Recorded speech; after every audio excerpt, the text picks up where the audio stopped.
سوال یہ پوچھا گیا ہے کہ جب نماز کا وقت شروع ہو جائے تو اذان سے قبل کیا انسان نماز پڑھ سکتا ہے یا نہیں؟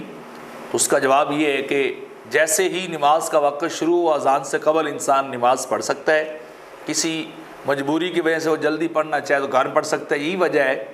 کہ عورتیں جو ہے فوری وقت شروع ہوتا ہے اذان ہو یا نہ ہو وہ اپنے گھر میں ان کے لیے شرع نماز پڑھنا جائز ہے، کیونکہ اذان کا تعلق تو جو ہے وہ جماعت کے لیے دعوت دینے سے ہے اور یہ اعلان کرنے سے کہ اجتماعی طور پر نماز جو ہے وہ ادا ہونے والی ہے،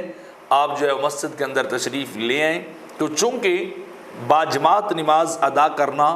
بعض علماء کہتے ہیں سنت موقدہ اور بعض اسے واجب کہتے ہیں اور بعض اسے قریب ترین واجب قرار دیتے ہیں، تو بغیر شرعی عذر کے تو خیر اسے گھر میں نہیں ادا کرنا چاہیے، مسجد کے ساتھ جماعت کے ساتھ ہی مسجد میں جا کے ادا کرے تاکہ ثواب بھی ملے اور وہ چاہے سنت موقدہ ہے یا واجب ہے وہ دونوں درجے انسان کو جب حاصل ہو جائیں. ہاں اگر شرعی عذر ہو جیسے